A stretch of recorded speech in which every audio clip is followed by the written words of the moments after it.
So yeah. Oh, now I know. I think it's awesome having a name that you can actually like pronounce whenever, however you feel like it. Though. And it happens so often that people would just like calling me by my last name that people stopped. Like I worked at a restaurant, Papados, when I was in like college and stuff, and everyone called me by Rojas because they just like saying Rojas. Yeah. To the point to where everyone forgot like what my first name was. like the new hires would come on and be like, I didn't even know that was your last name. I thought that was your name tag say Rojas? No, it didn't actually. Now that I think about it. So it did say Justin. It did say Justin. Oh, that works for sure. Just having a name that you can Rojas. Yes. Depending on how you're feeling. And then I get all the questions like, wait. So, are you Hispanic? I'm like, actually, no, I am not. Oh. They're like, well, I don't get it. And I'm like, well, I'm Filipino. Oh. And I have to explain that Philippines has a lot of Spanish heritage. The conquistadors came over and did all that stuff, conquered as conquistadors do. Messed some things up a little bit. Yeah. So yeah, I'm sure I've got Spanish in me somewhere. I just don't know. Further away, kind of like a lot of Hawaiians have some various influences in there as well. So how long have you been working for Funimation anyway? I've been working at Funimation for 5 years, actually. 5 years as of this past July. Oh, that's awesome. So, how did you get first involved? Very simple story, getting involved at Funimation. People were always like, how'd you get a job there? Like, I don't understand how that happens. I was like, well, I looked online and found a job opening and applied for it, and then came in and did an interview, sent in my resume and stuff. And it's like, that's super boring, and that's exactly how you get jobs in life. It's a business job. I got hired actually on as an assistant brand manager first. Actually, the reason I got hired on was because of the whole Sojit's ARM deal that happened when ADV lost all those titles. I think it was 30-something titles or whatever. Funimation picked them up. Influx of new titles, needed more staff to work on those. So that was one of the reasons I got hired on. People always ask me, like, you know, did you get hired on because you like anime, or did you like anime before you started working there? I was like, yeah, I watched Dragon Ball Z, I went to anime conventions. I mean, I wasn't like super crazy fan, but I was very familiar with it, and you know, I did participate in the anime type of things. But on my resume, actually had no mention of anime on it. So just a straight up professional business resume. I got my degree in business administration from UT Dallas, and but I came in and they asked me those questions. I was like, well, yeah, I know about all this stuff. Gotcha. Would you recommend that fans who are really interested in getting involved in the anime community, you know, kind of seek more of like the business side? Because it seems there's a lot of people who want to be voice actors, but that's a really small pool already. That is, and I no offense to voice actors in any means, but voice actors actually don't work for Funimation. Voice actors are contract actors who come and, you know, get hired on to work on a project. In regards to Funimation, I mean, I work on the business side in marketing. But we're a full service company. We've got a legal team, we've got accounting, we've got home video sales, inventory, you know, our operations, graphic design, motion graphics, QC, production, compressionists for like DVD and Blu-ray, digital video, business development. So I mean, there's like all kinds of things. We're a business, so there's all these different types of jobs you could get in there. Depending on, it's more like what do you want to do and how can you do that for Funimation. Okay. So what's your favorite part of the job? Like, what do you do that you really enjoy? For my job specifically, my technical title is Senior Manager of Social Strategy and Development, which means a lot of different things. In regards to social media, I mean, I created that for the company. I started off the entire department. But now I'm more on the development side, which that's what I really like about my job now, because that means I go out and meet new people. I've always been doing that, but now I do it more heavily, and it's more important for the company. So I go out and meet with a lot of other companies, like our video game partners, like Capcom or Sega or Amazon or Xbox, you know, iTunes and those people, and meet with them to kind of strategize how we're going to do our social promotions to help support the stuff we're working on with them. So my favorite part of the job is really going out there to meet all these different people, going to the conventions and then meeting fans as well. We've got some of the most passionate fans probably that are in existence, and they definitely show it. So that's always a rejuvenating thing, you know, when you're maybe getting tired of doing something or other than seeing how much happiness it's basically bringing to these people. So it really keeps you, you know, invigorated and doing your job. Yeah, it seems like most people just notice the voice actors and they're not as cognizant of how much hard work actually goes into bringing these whole productions into existence for the U.S. But how is Funimation working to kind of improve the distribution kind of thing? You said you worked with other companies to kind of make these connections and promote things. Does that also include digital distribution? Yes, we're heavily moving into digital distribution. I actually just did a presentation for the American Marketing Association about a week or two ago on specifically digital marketing, talking about our distribution, which the amount of growth we've had in digital distribution has tremendously grown. From 2010, when we really started working on that stuff, we had a couple partners. We had iTunes, I think it was iTunes, PlayStation Network, and one other at the time maybe. Now we've doubled, tripled that. You know, we're on Netflix, you know, I said iTunes, Crackle, Amazon Video.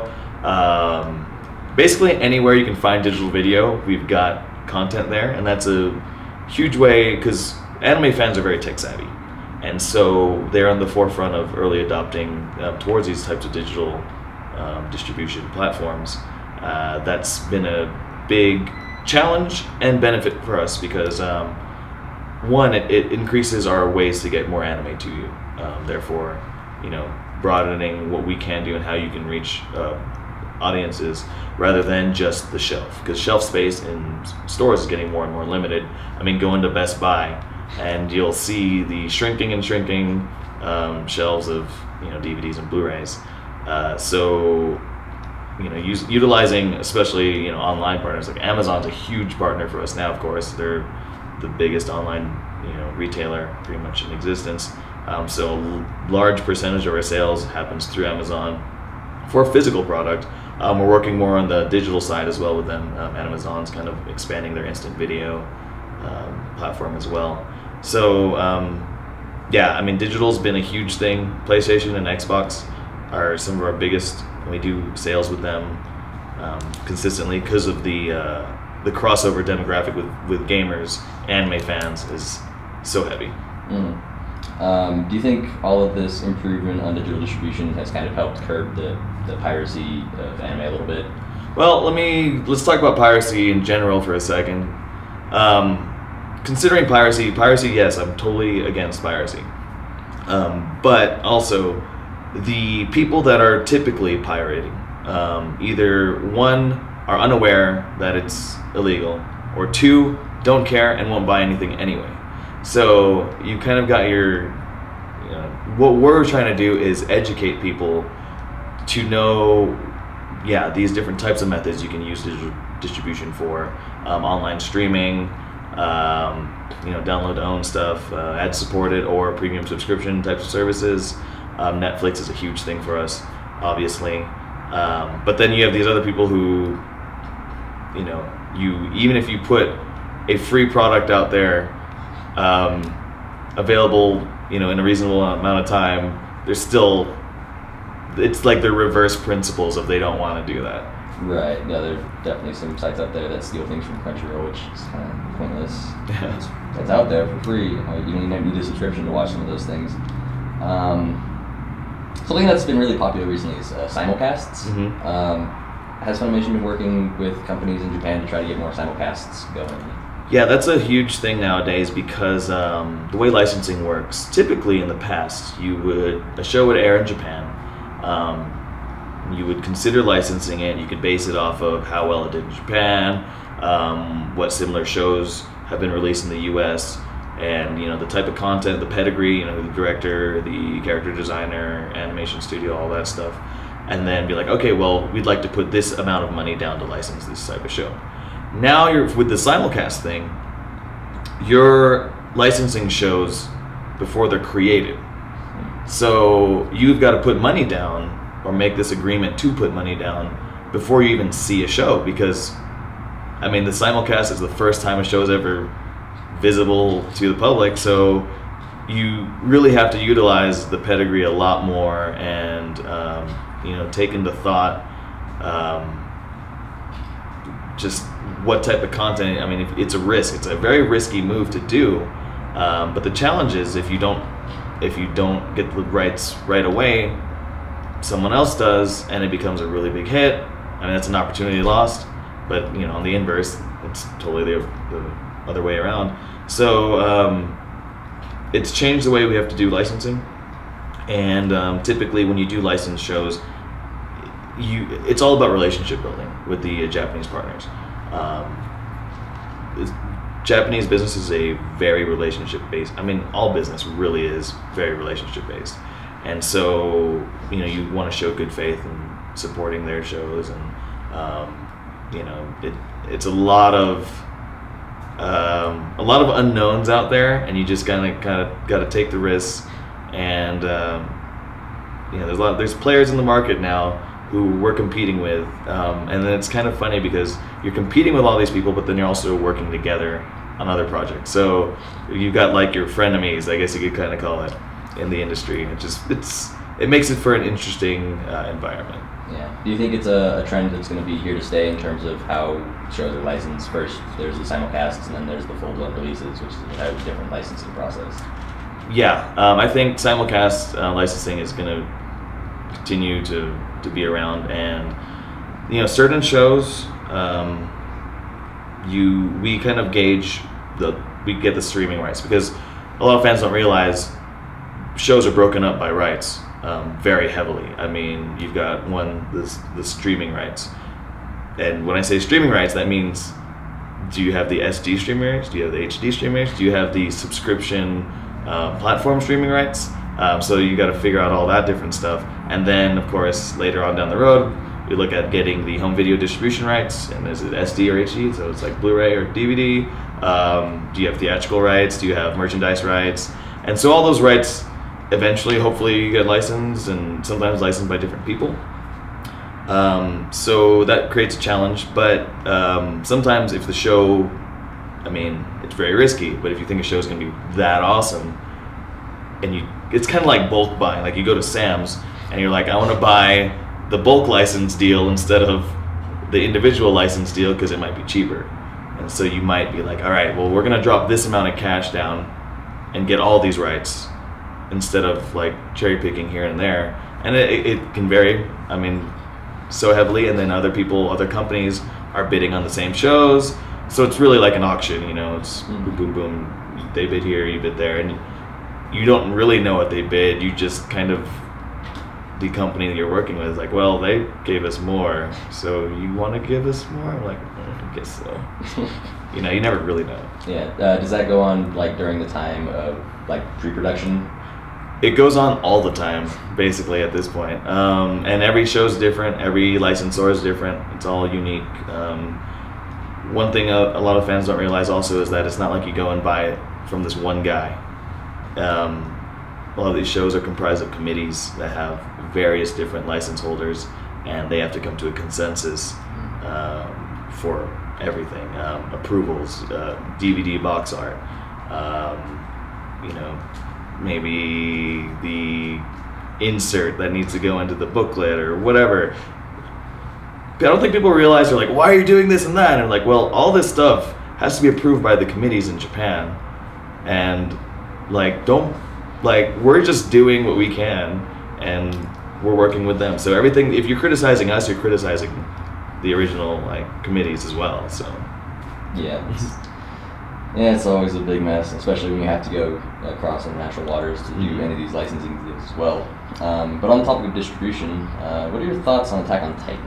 Attack on Titan, great show. I've said that it's basically the next Fullmetal Alchemist, to kind of give it a frame of reference. Very popular show. Cosplay is probably the most cosplayed show of this year that I've seen. Streaming wise, it's been awesome, and we picked up the DVD or home video rights. I'm not sure which one specifically. We did pick up the home video rights already on that show. So I mean, I enjoy watching anime, of course, but watching Attack on Titan, like I haven't seen something like that, and making you feel that way when you watch a show in quite a while. I compare it to Battlestar Galactica, how it's just super stressful and super desperate every episode, and I actually had to stop watching it for a little bit because I guess work and travel and everything was kind of stressful, and I didn't want to go home and be extra stressed out. So I watched, or I'd watch an episode of Attack on Titan and then follow up with like The Devil's a Part-Timer, just because it made me like de-stressed out, I guess, after watching. Yeah. Do you think all of the improvements in digital distribution and simulcasting has kind of helped push the popularity of the show to what it was so quickly?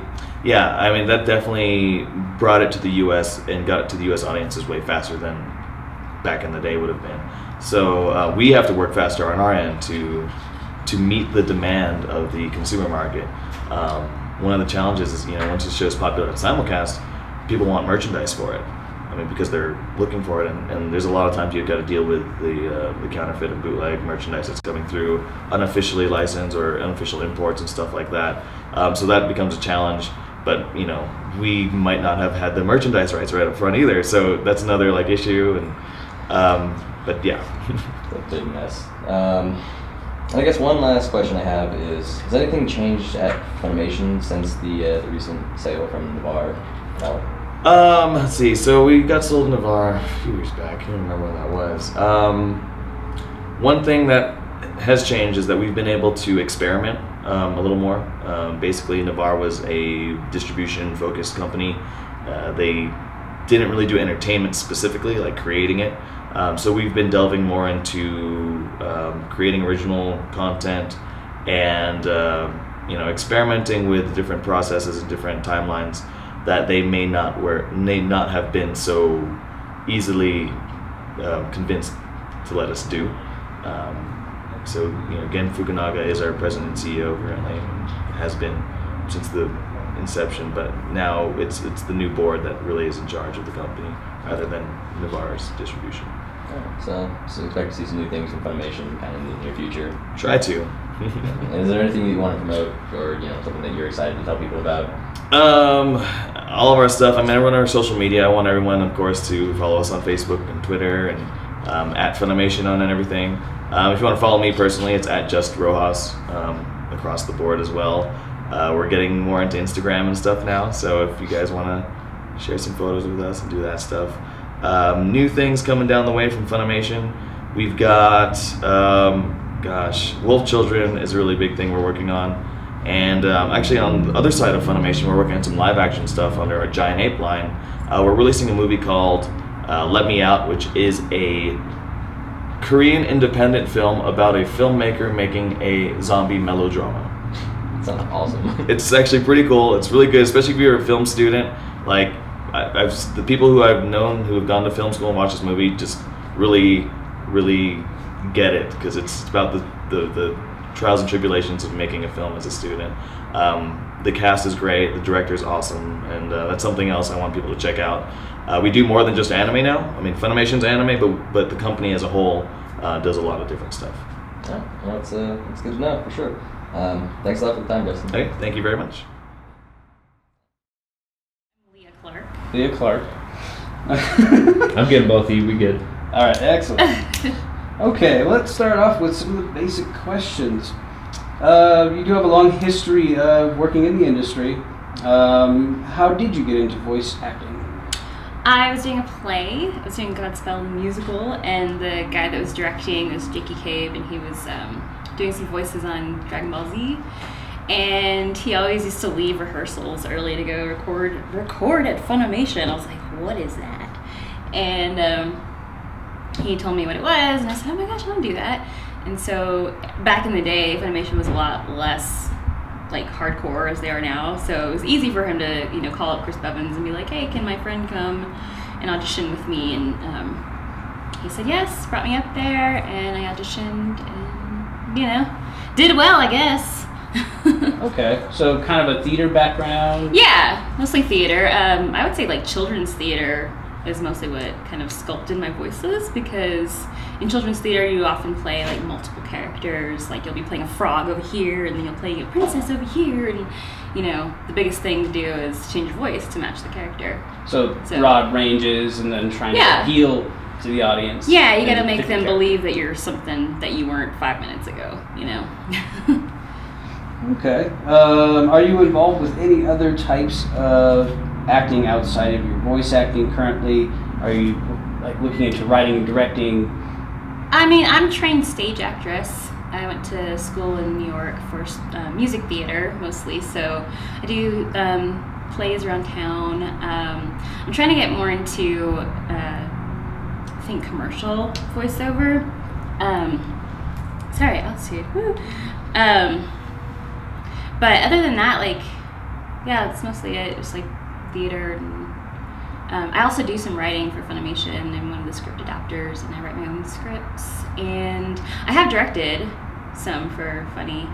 I feel like I'm a better coach than a director, though. So I'll do like a lot of side coaching in Dallas for, you know, people that are going on auditions, or they like to do like college prep for getting into music theater. So I'm better at honing like something very specific than looking at the entire picture. So it's one of the reasons I don't really direct anymore. Okay, so I mean that can be, and it's a challenge in itself to try to kind of guide people into the right voice, the right mindset. And so I mean, so anime roles. It sounds like you're doing commercial roles, which I mean. You're trying to get more into commercial roles. Do you, like, inside, do you feel, which one do you enjoy more? Oh, enjoy animation, for sure. I mean, the commercial just pays really well, you know, and it's a lot less time, so, you know, you just go in and like, hey, buy my sandwich, bye, ka-ching. Whereas anime, it's like, you're in there for like 3 to 8 hours sometimes, and 5 days a week, so. It's a longer session. It's a longer session. It doesn't pay as much, but it's more fun. It kind of helps you get your acting on, you know, more so. Yeah, I totally get my acting on there. Let's see here. Kind of an odd question, but which, if any, roles that you have done over the years did you not enjoy? Did I not enjoy? I would say I didn't enjoy it, but or maybe rather found difficult, frustrating.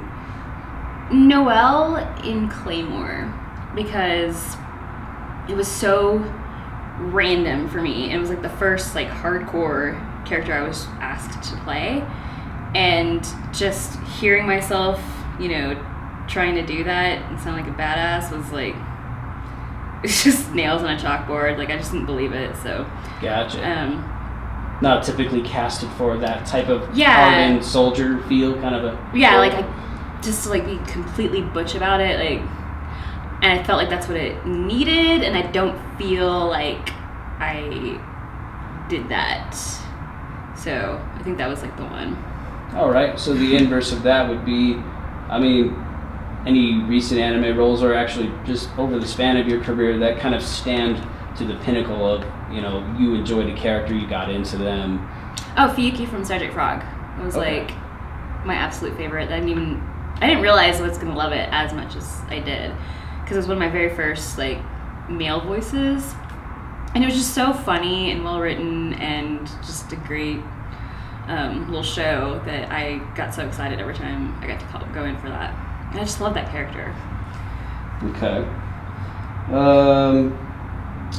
So, what's your stance on Hollywood voice actors? We're seeing more and more professional actors and actresses moving into game and anime spectrum here and there.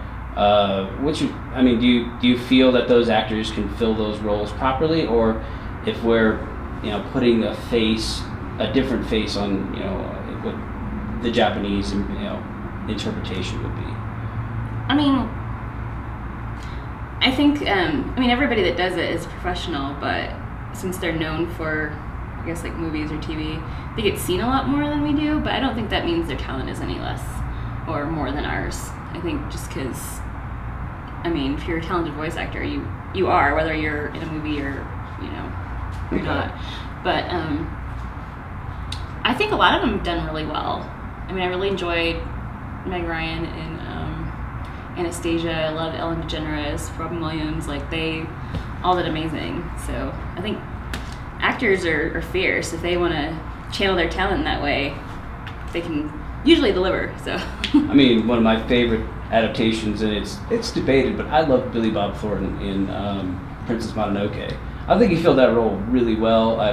There's people around me that disagree with that, but yeah, it was one of those odd, you'd think, Billy Bob Thornton, Princess Mononoke, the two just don't click together. But once you hear it and see it, it works quite well. That said, are you enjoying any anime or anime-related movies or anything like that on your personal time? Or I don't, just because that's my job. Like, my full-time job is I adapt scripts for Funimation, so I'm always looking at anime. And so the last thing I want to do when I want to relax is, you know, watch it.